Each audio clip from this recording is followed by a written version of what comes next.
It roared across the frozen wilderness like a living beast, tearing through trees and burying the earth beneath layers of ice and snow. The night sky was invisible, swallowed by thick cloud.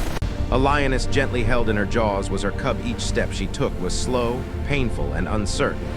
Blood from her wounds had frozen against her skin, and her legs threatened to give way beneath her, but she could not stop.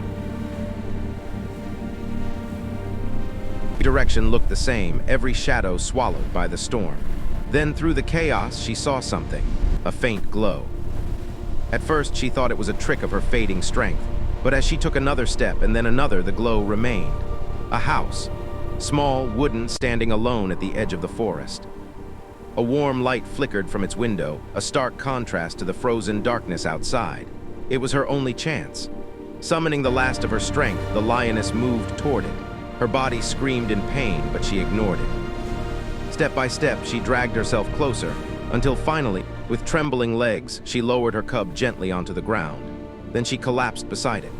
Inside the house, a man sat near a crackling fire. He wore a thick jacket, heavy boots, and his rugged beard framed a face hardened by years of living in harsh conditions.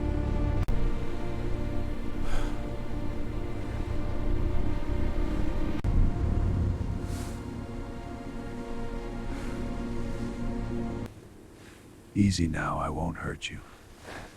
You're safe with me. Just breathe. We'll get through this storm. Scarf and wrapped the cub carefully, lifting it into his arms. He quickly carried it inside, placing it near the fire. Then he returned for the lioness. He couldn't bring her fully inside. It was too dangerous for both of them. But he dragged a thick blanket to the doorway and did his best to pull her closer to the warmth. She groaned weakly but did not resist. Working quickly, the man gathered warm water, cloth, and a small first aid kit. He cleaned their wounds gently. The cub Easy whimpered now, as you're warmth safe here. slowly returned to its body. Hang The in there, lioness little one. watched every movement. What am I doing? Hello? I have a wounded lioness and her cub in my cabin. Yes, a lioness. Injured. The storm is bad. They need help. Within minutes, a rescue operation was underway. The helicopter landed with force, snow swirling violently around it. A team of doctors, wildlife experts, and police officers. Cub's in the carrier, stable. Moving to phase 2. Sedation administered. Vitals are stabilizing. Both secured. We're clear for takeoff.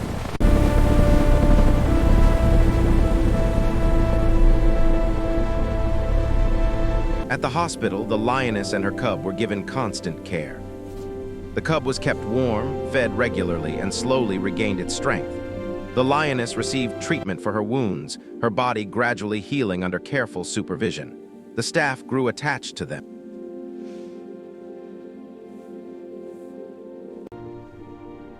In their lives, the door of the transport opened.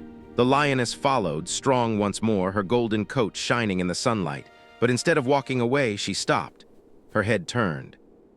In the distance stood the man. He had come.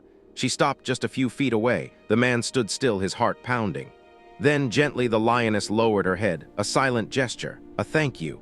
The cub stood proudly beside her, alive because of him.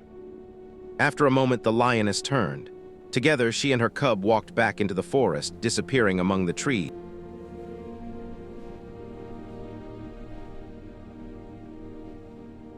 The hospital. Thank you for the saving doctors, the the lioness staff, and her everyone cub. gathered to honor Your him. courage and compassion are They truly thanked him for his inspiring. courage, We his are honored to compassion, and his recognize you as a humanity. hero. They called him Thank a you. hero. It means a lot.